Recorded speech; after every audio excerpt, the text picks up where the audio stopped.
Assalamualaikum warahmatullahi wabarakatuh. Halo, jumpa lagi di channel DJR Stories. Sobat Creeper, pada perjumpaan kali ini admin akan membawakan sebuah kisah dari seorang penulis yang aktif di dunia Twitter dengan nama @ama_aisan. Dan tentunya bagi kalian yang ingin sambang dengan koleksi-koleksinya, sangat dipersilakan untuk mengunjungi akun beliau. Maka tanpa berlama-lama, bagaimana keseruan kisah dari tulisan beliau? Kita langsung saja ke cerita.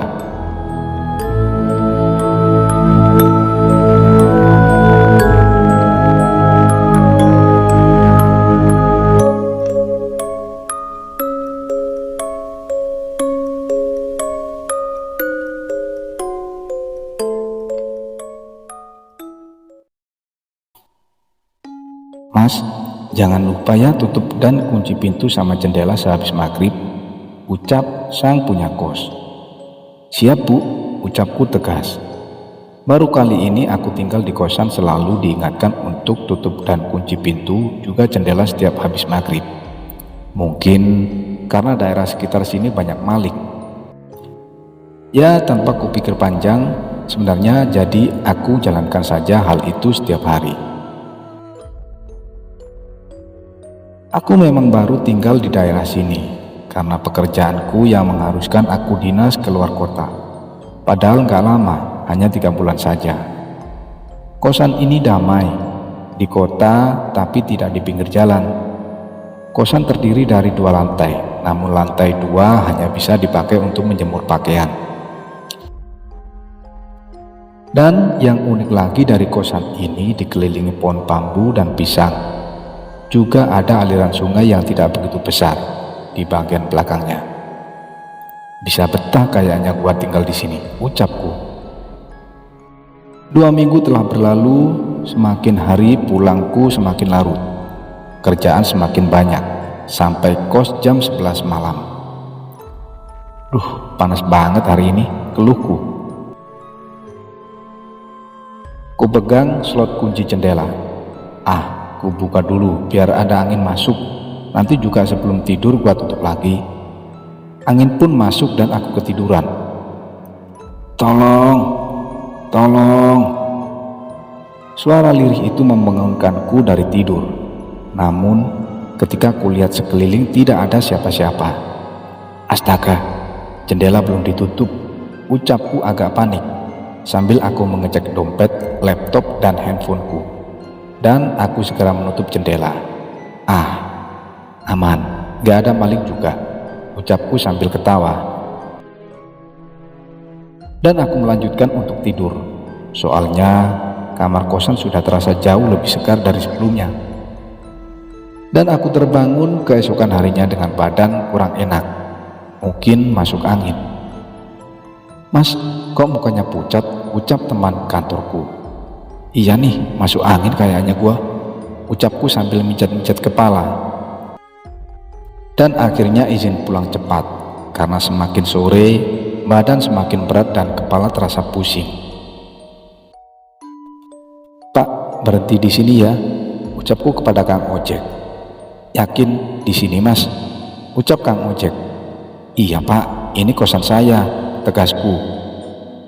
Mas, ini kan kuburan, ucapnya tegas. Asyuh, ucapku kaget. Lanjut jalan pak, masih 2 belokan lagi dari sini, ucapku bergegas sambil menepuk pundak Kang Ojek. Ya memang untuk menuju kosan melewati pemakaman warga dahulu. Gak begitu besar dan gak begitu kecil. Tepat pukul 7 malam aku sudah sampai di kosan. Sambil perlahan membuka pintu kos, aku berpikir ucapan Kang Ojek tadi. Mas, mukanya pucat banget, terus sambil mengusap-ngusap hidung. Ya udah hati-hati mas, ucap Kang Ojek. Kenapa dia nutupin hidung ya, pikirku. Tak lupa aku langsung menutup pintu rapat-rapat lalu menguncinya. Tak sempat mandi, aku langsung tertidur. Kepalaku sangat-sangat berat sampai aku cek berkali-kali apa helm tukang ojek masih menempel di kepalaku. Tolong, Suara itu muncul dan membangunkanku lagi. Dengan seksama, aku coba dengarkan asal-usul suara itu. Ternyata lirih terdengar dari depan pintu kosan.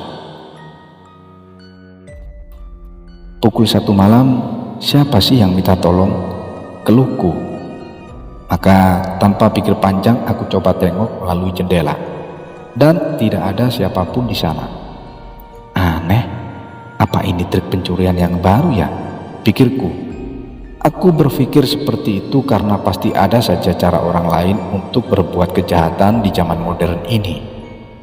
Aku teringat kalau aku belum mandi dan ganti baju pulang kantor tadi, dan kepalaku sudah tidak begitu pusing. Udara kamar mandi terasa begitu panas, padahal ventilasi jelas besar dan berlubang. Percuma mandi juga pasti bakal keringatan lagi, keluhku. Tak sengaja aku melirik kaca di dalam kamar mandi, dan aku terkejut melihat bayangan sesuatu. Tapi gak begitu aku gubris, karena aku ingin segera kembali tidur. Badan masih terasa pegal-pegal. Tolong mas, tolong. Suara itu terdengar lagi, namun kali ini agak sedikit berat dan nyaring di telinga. Apa sih? Mana gua lagi sampuan? Tiba-tiba sekujur tubuh merinding. Mau mencoba buka mata namun sedang dalam proses menyampu. Mas. Kalau ini suara itu lirih terdengar dari balik pintu kamar mandi. Tolong saya. Segera aku bilas rambutku dan membuka pintu kamar mandi secepat mungkin. Namun tetap tidak ada siapa-siapa. Ku coba tengok kanan kiri, hanya ada hordeng yang bergerak pelan. Dan bulu kudukku terbangun lagi. Dengan segera aku mengeringkan badan dan memakai pakaian. Waktu menunjukkan pukul 01.32 malam. Rasa kantukku hilang begitu saja. Aku teringat cerita temanku di tongkrongan.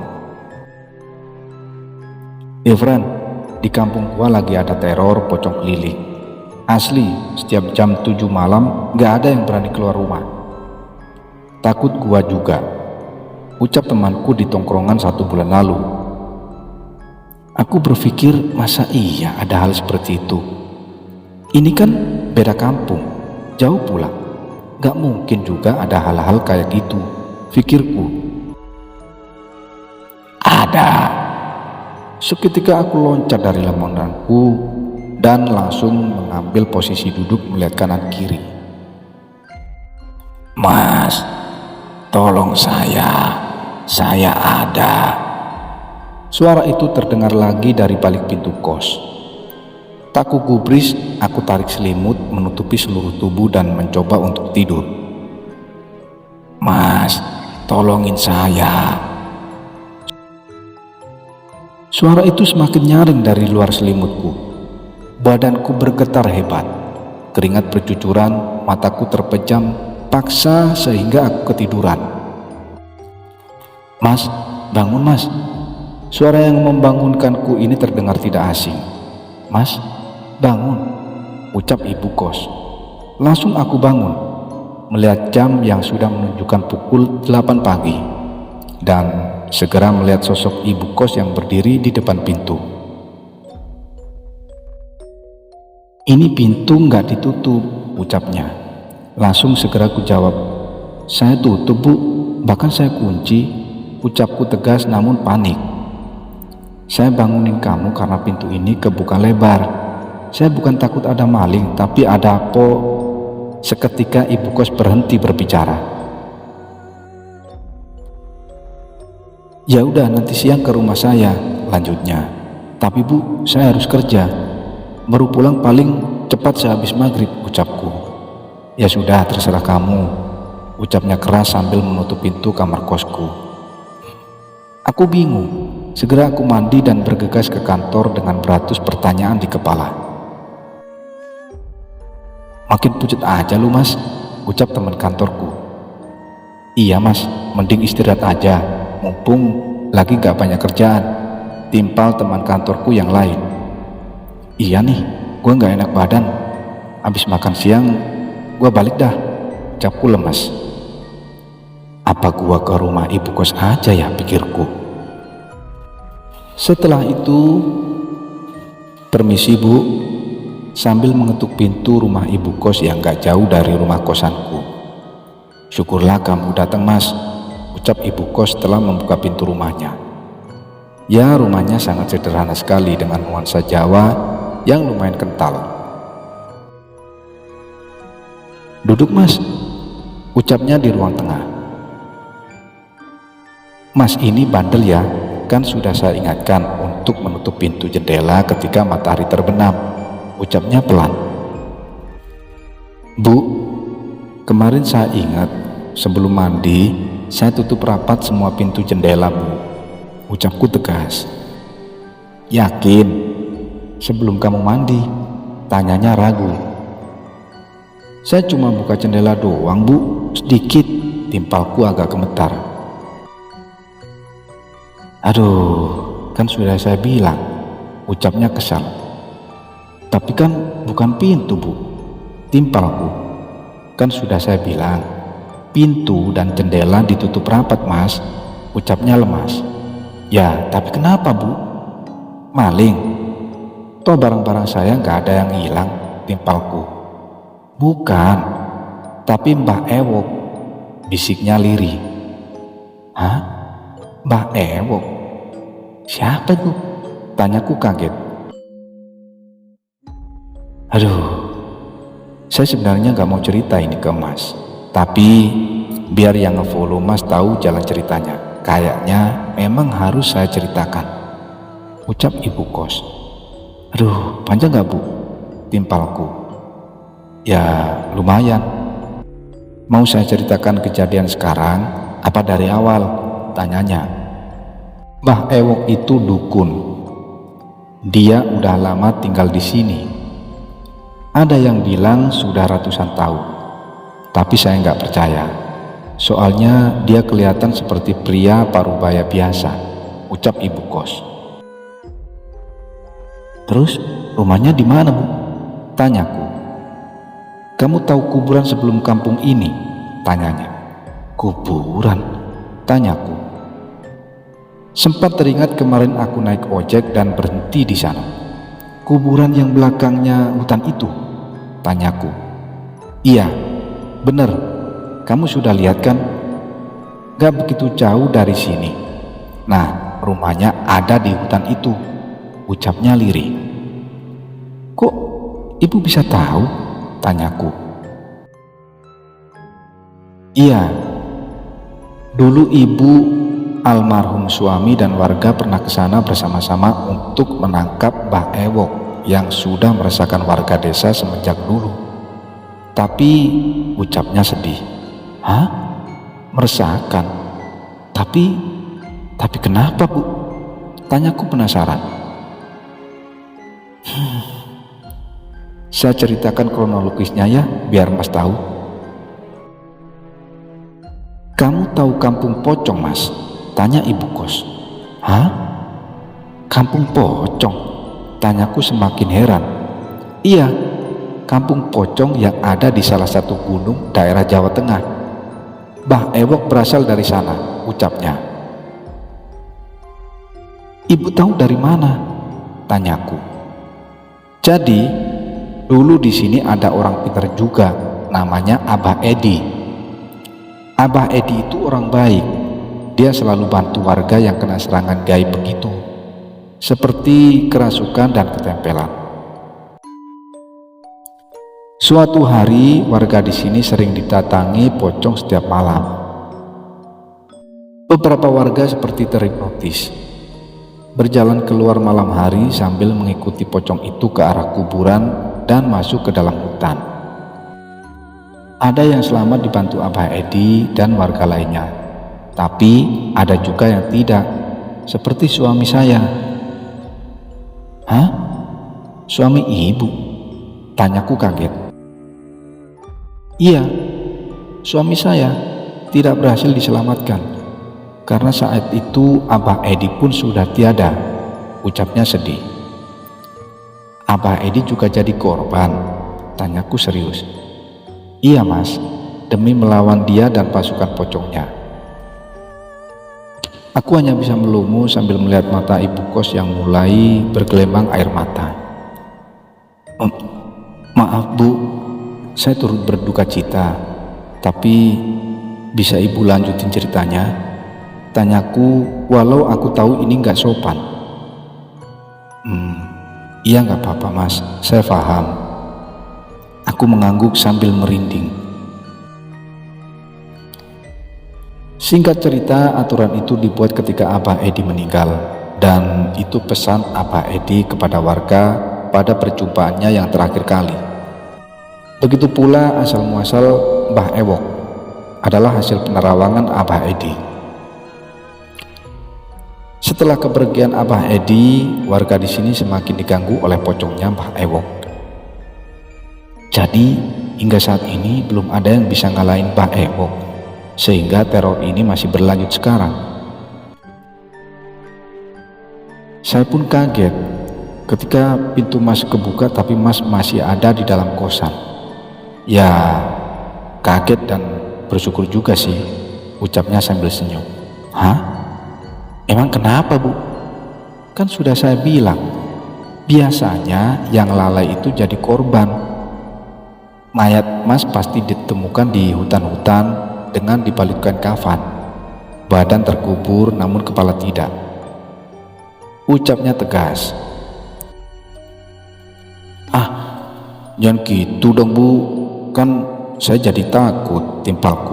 Ya saya juga timpalnya, kenapa nggak lapor polisi aja bu, ucapku. Polisi? Sudah mas, nggak ada bukti kalau dia pelakunya, sidik jari tidak ada. Pernah pun dijaga hampir sebulan penuh. Polisinya malah sering kesurupan mas. Jadi kita pasrah saja. Aduh, mana gua baru pindah ke sini lagi, pakai ada kasus beginian pula. Zaman sekarang susah banget cari kerja. Ini nggak bisa dibiarin. Baik bu, terus saya harus gimana? Tanyaku. Nah, saya juga nggak tahu. Saya malah yang mau bertanya, kok mas baik-baik saja? Lah, saya juga nggak tahu bu. Saya aja ketiduran, ucapku sambil ketawa kecil. Kamu punya ilmu juga? Tanyanya. Ilmu? Ilmu apa bu maksudnya? Tanyaku heran. Ya, ilmu gaib dan semacamnya, tegasnya. Enggak bu, itu mah kakek saya, ucapku.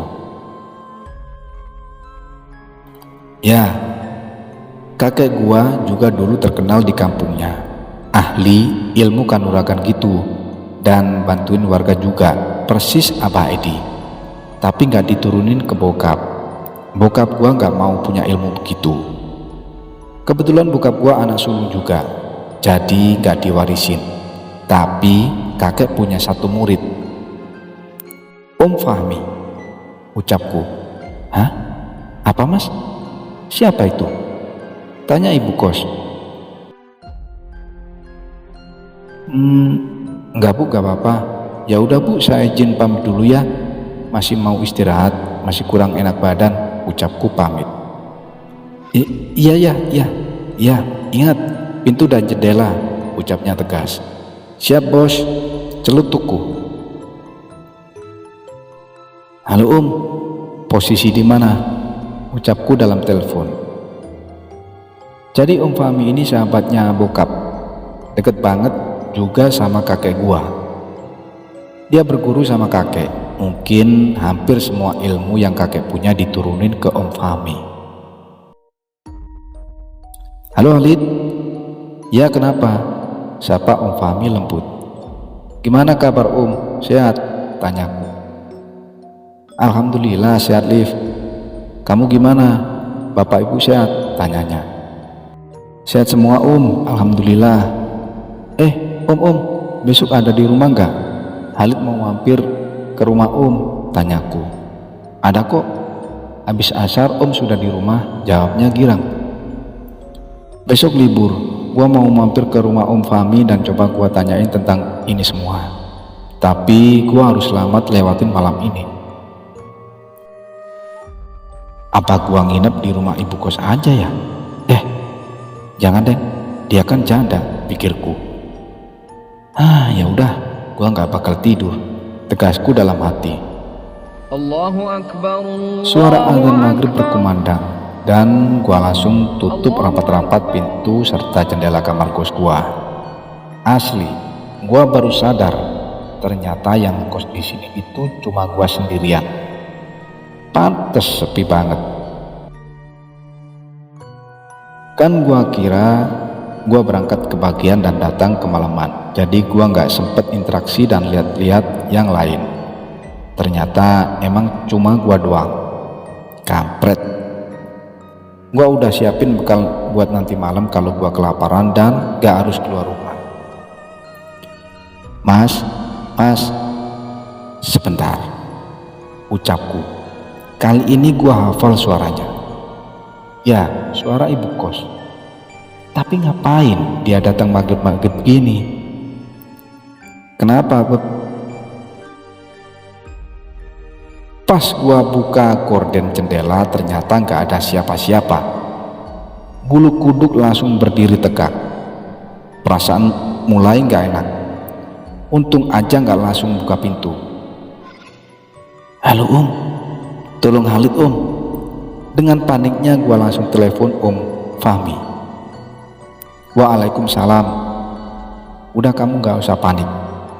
Om bantuin kamu dari sini. Jangan tidur. Emang Om tahu kenapa? Tanyaku. Tahu. Tadi sore pas kamu nelpon Om merasakan energi yang gak biasa dari sana. Seperti ada yang memata-matai kamu. Bukan manusia, tapi jelas berbahaya, ucapnya lembut. Tapi jangan panik, usahakan terus terjaga ya sampai subuh nanti, ucapnya. Baik Om, Halid usahakan, ucapku. Jangan usahakan, tapi harus. Kali ini ucapannya begitu tegas, seakan-akan terjaga itu suatu kewajiban. Siap Om, terus ada yang harus Alif lakukan lagi Om? Tanyaku. Jangan matikan lampu, ucapnya. Baik Om, terima kasih ya Om, ucapku pamit. Besok setelah matahari terbit, usahakan langsung ke rumah ya, jangan ditunda lagi, ucap Om. Iya Om, siap, balasku. Tak terasa waktu menunjukkan pukul 9 malam. Suasana sangat hening, seakan gua ada di dunia yang berbeda. Suara itu belum terdengar lagi. Namun, lah, ucapku dalam hati melihat lampu kamar yang mulai berkedip-kedip, seperti terjadi korslet. Gak gini juga bos caranya, teriakku dalam hati. Dan lampu pun mati.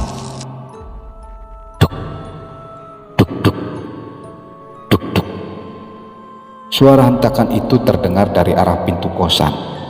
Seperti ada sesuatu yang besar ingin masuk. Mas, buka pintunya. Enggak, refleksku teriak.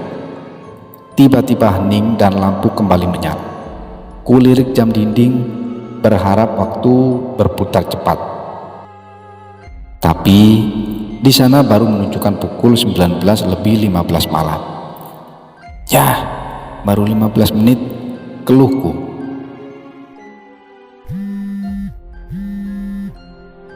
Tiba-tiba handphoneku bergetar dan ternyata panggilan dari Om Fahmi.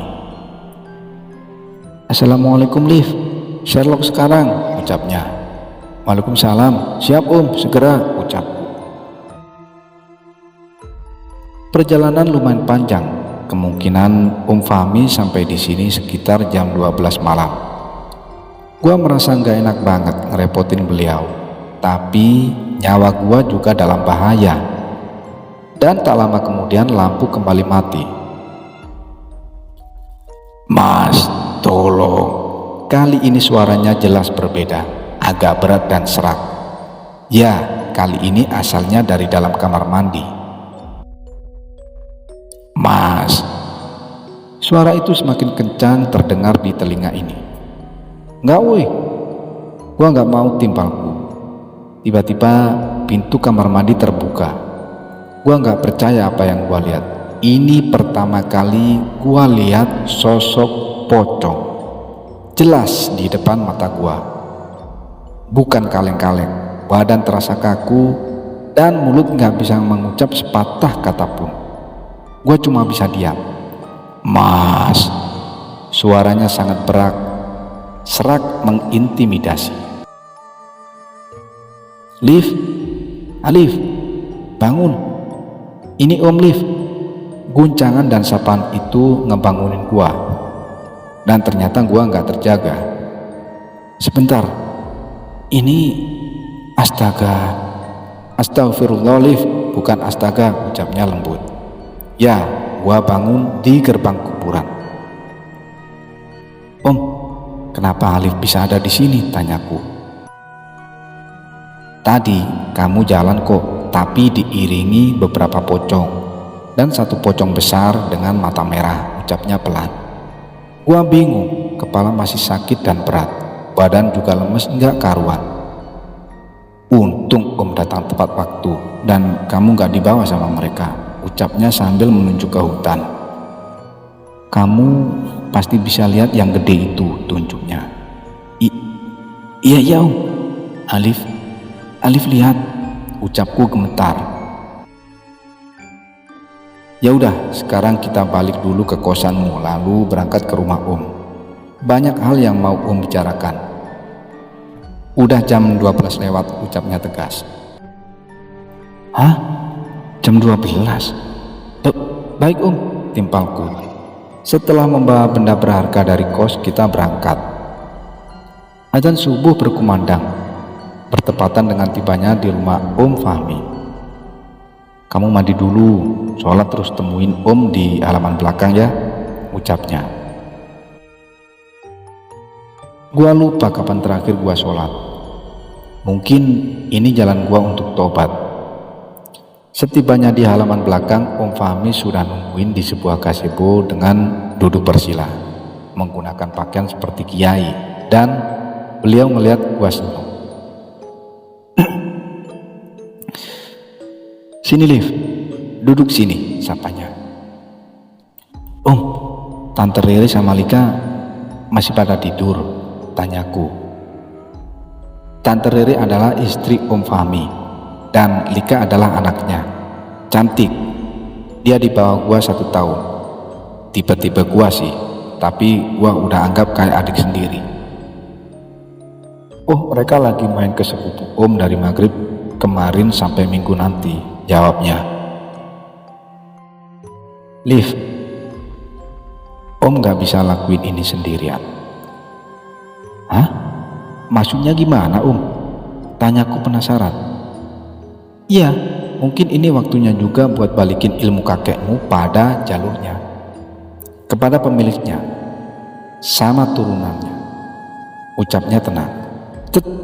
Tapi Alif gak ngerti apa-apa Om, jawabku. Coba sini tangan kanannya. Om kasih tahu apa yang sebenarnya kamu punya. Tiba-tiba tangan terasa hangat.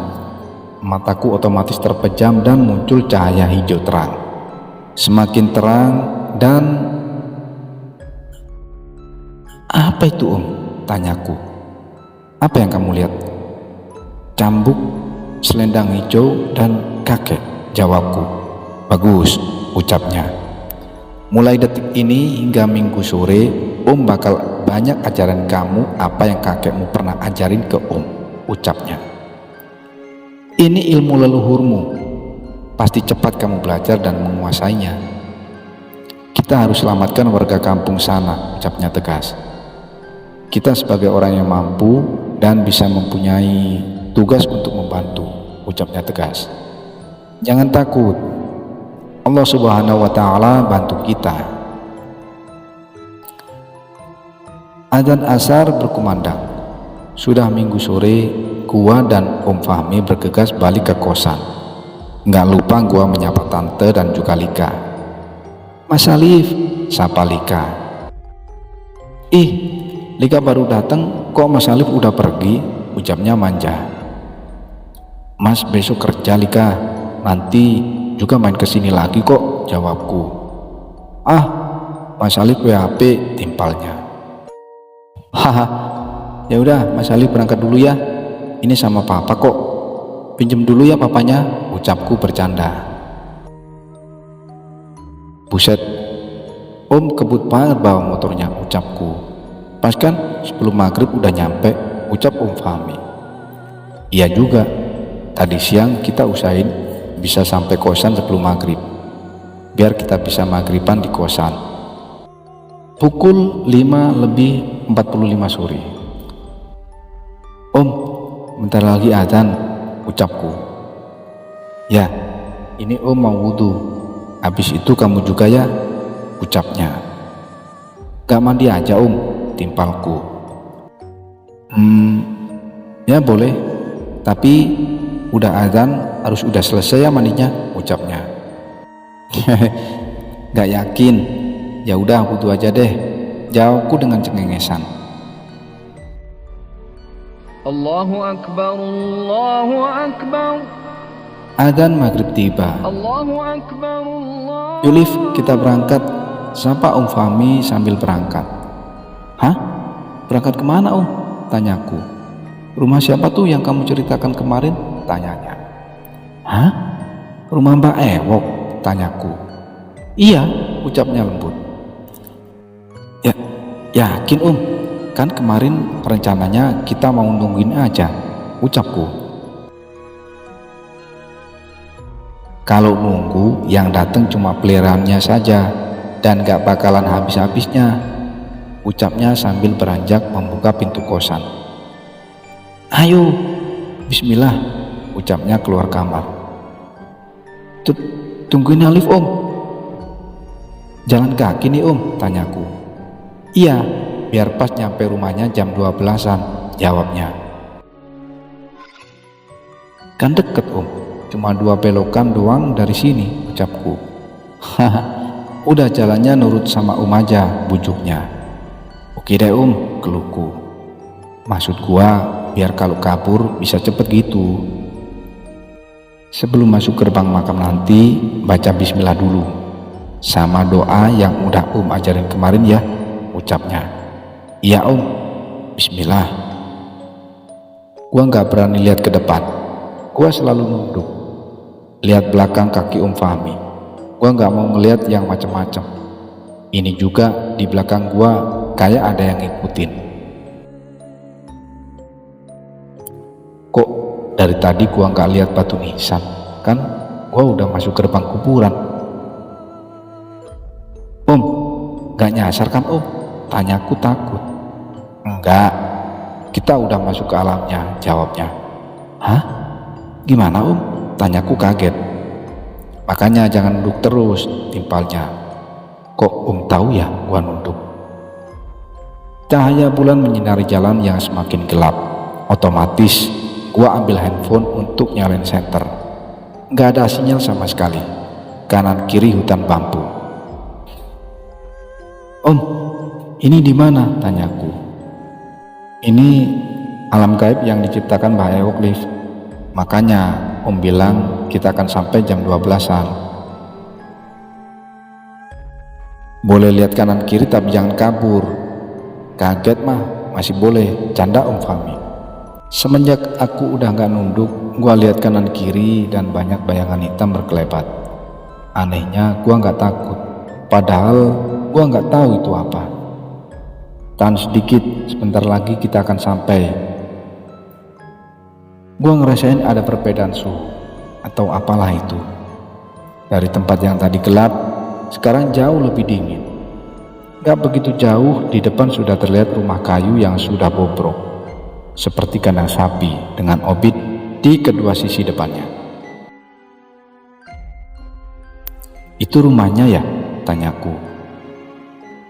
Ya, berhenti di sini dulu. Sebentar, jangan gegabah. Baca doa yang kemarin Om ajarin ke kamu, biar lihat pagar gaib, ucap Om Fahmi. Siap Om. Om Fahmi langsung duduk bersila dan gua juga langsung ikut dari belakangnya. Gua coba pejamkan mata dan membaca doanya. Bismillahirrahmanirrahim. Om, mending kita pulang aja yuk Om, ajakku. Kenapa? Udah lihat yang sesungguhnya ya? Tanya Om. Ketika aku membaca doanya dan membuka mata, rumahnya memang tidak berubah. Tapi sekarang rumah itu dikelilingi oleh ratusan, mungkin ribuan pocong. Coba kamu tanya dalam hati, kamu takut apa kasihan? Tanya Om Fahmi. Dua-duanya Om, jawabku sigap. Gak usah takut, kamu punya Allah. Dan sekarang ilmu kakek juga sudah ada. Gak usah khawatir, Om backup, ucapnya. Hah? Maksudnya backup gimana Om? Tanyaku. Iya, Om bantu kamu dari belakang, ucapnya. What? Jadi Alif maju sendiri nih Om? Tanyaku kaget. Gak sendiri kok, ucapnya. Tiba-tiba dari kanan gua muncul sosok macan putih dengan ukuran seperti mobil Pajero dan sesosok anak muda dengan tombak di tangan kanannya. Nanti kamu dibantu kawan-kawan Om. Kali ini Om Fahmi menjentikan jari-jarinya ke langit, dan ketika itu pula muncul burung seperti elang berwarna hijau. Kamu siap Liv? Tanya Om. Hah? Siap gimana Om? Doakan kakekmu dan lakukan seperti apa yang Om ajarin kemarin. Wa khususun ila ruhi, sambil kucap nama kakek. Kek, bantuin Halif. Ya Allah, tolong sampaikan pesan ini ke kakek. Alif mau pinjem selendang sama cambuknya. Bismillah. Om, Alif siap, ucapku.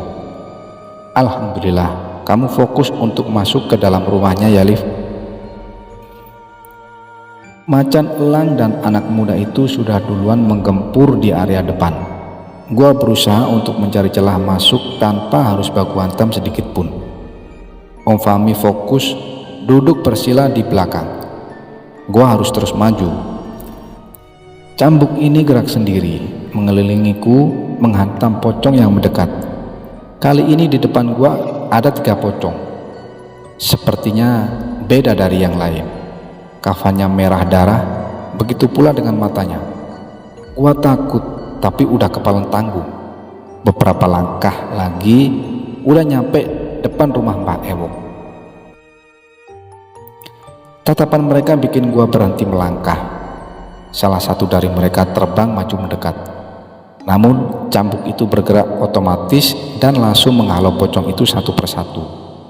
Langsung gua lari menuju pintu rumah Mbah Ewok. Allahu Akbar. Gua dobrak pintu itu pakai bahu. Hah? Om Fahmi? Di depan terlihat sosok Om Fahmi tertusuk keris hingga menembus punggungnya. Posisi beliau sedang menduduki badan seseorang dengan baju hitam, namun tanpa kepala. Alif, cepat kejar. Kepala Mbah Ewok kabur lewat pintu belakang. Tapi Om, ucapku panik. Tenang, Om baik-baik saja, ucapnya senyum. Walau tidak bersimbah darah, tapi tetap melihat Om Fahmi ketusuk, badan gua gemetar. Alif, jangan bengong, cepat, ucapnya tegas. Tanpa babi ibu lagi, gua lari ke belakang. Gua lihat banyak sekali kain kafan digantung di ruang belakang. Banyak juga keris berdiri, sesajen kepala hewan dan taburan bunga. Tapi gua langsung skip, lari ke arah pintu belakang dan keluar.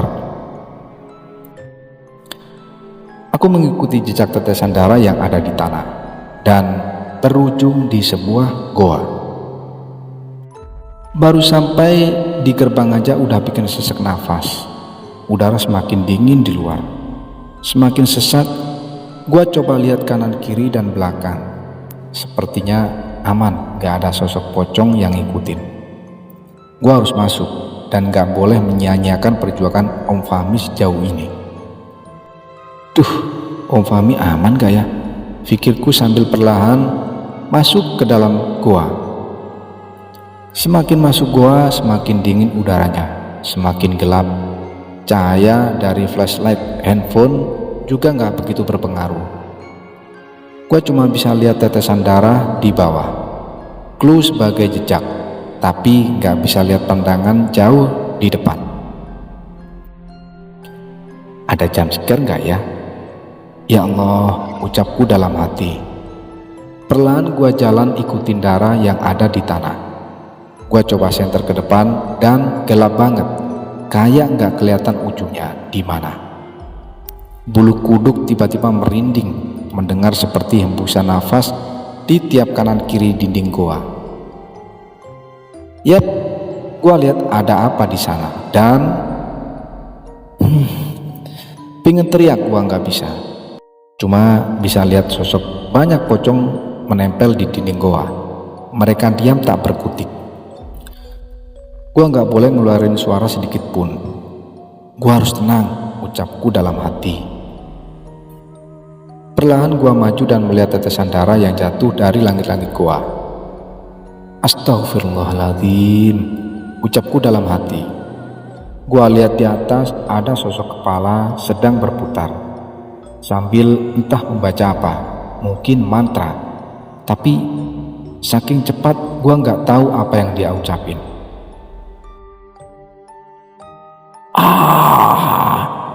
Kepala itu mulai teriak dan gua juga ikut teriak. Dengan otomatis mengambil posisi kuda-kuda yang sudah diajarin sama Fahmi kemarin, dan coba mengeluarkan selendang hijau dengan doa yang sudah diajarkan juga. Ya Allah, izinkanlah selendang itu muncul di telapak tangan gua dan langsung mengunci kepala di atas sana.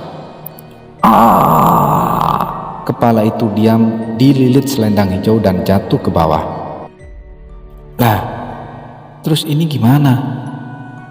Apa mesti gua bawa balik ke Fahmi ya? Tanyaku dalam hati. Dan tiba-tiba gua kepikiran pocong yang ada di dinding gua. Gua punya firasat buruk, ucapku pelan. Kepala yang dililit selendang itu gua angkat perlahan. Agak sedikit jijik, tapi syukurnya darah udah gak menetes lagi.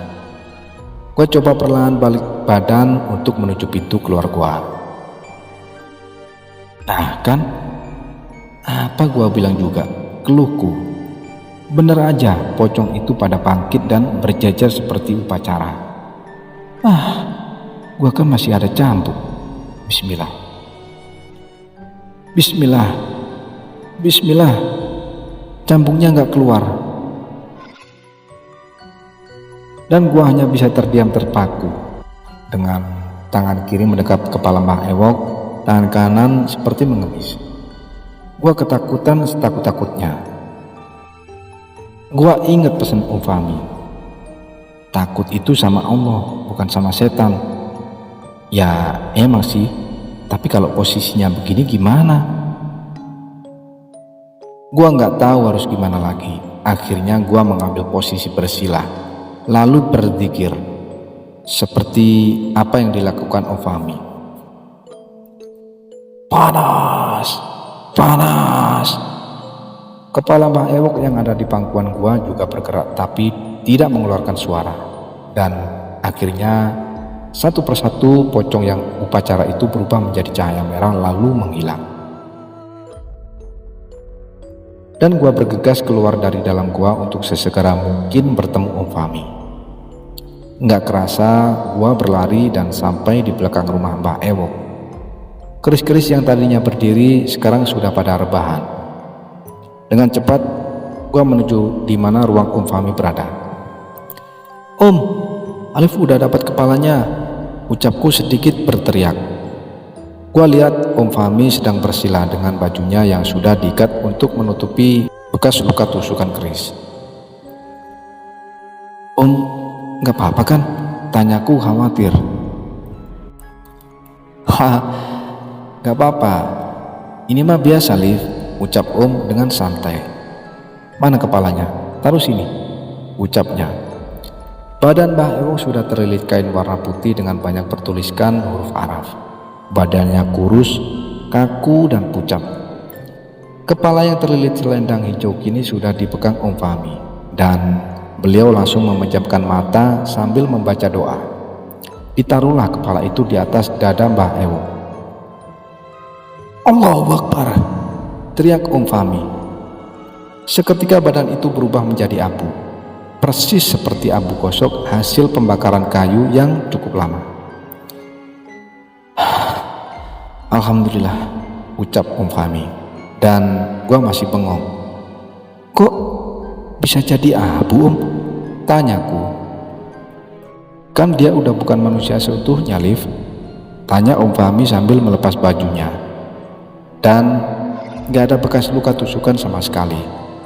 Nah, bukannya tadi ketusuk keris, Om, sampai tembus ke belakang? Tanyaku kaget. Alhamdulillah, berarti Allah masih sayang sama Om. Haha, ucapnya lembut. Yuk, bentar lagi subuh, jangan sampai kita telat sholat gara-gara hal beginian, ajak Om Fahmi. Tapi Om, ini gimana? Tinggalin aja, ucapku. Ya, urusan kita sudah selesai, ucapnya. Siap Om, ucapku sambil menjulurkan tangan mencoba membantu Om Fahmi berdiri. Kita bergegas keluar rumah dan berjalan menyusuri hutan. Lah, kok ucapku kaget.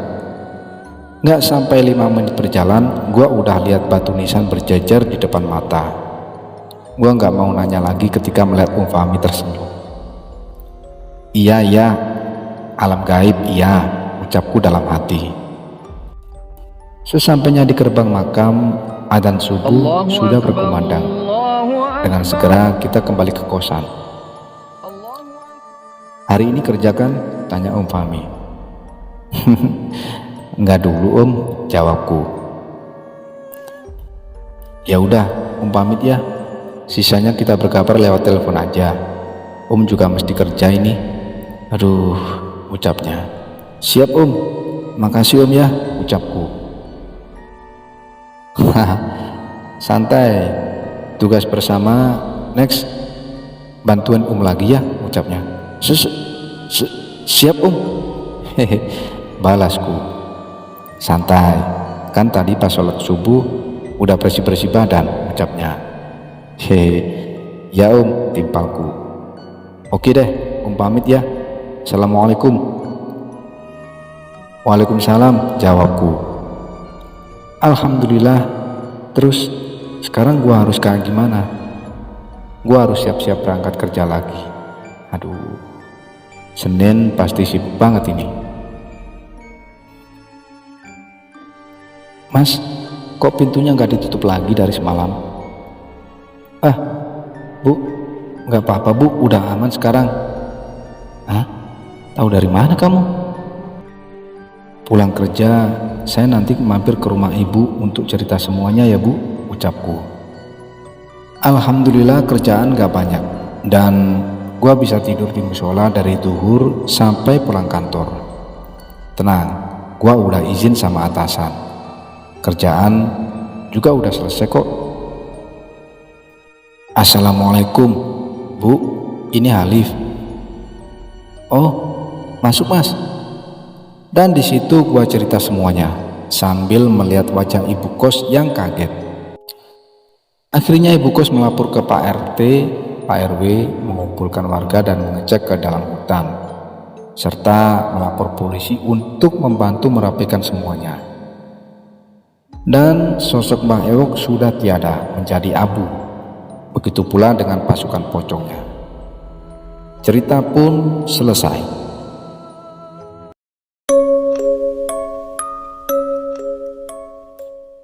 Demikian akhir kisah dari tulisan @Ama Aisan. Saya sebagai pencerita berharap semoga apa yang ada dalam kisah ini dapat menambah ketebalan iman kita terhadap Tuhan yang Maha Kuasa. Ambil hikmahnya. Billahi taufiq wal hidayah. Wassalamualaikum warahmatullahi wabarakatuh. Salam Creeper.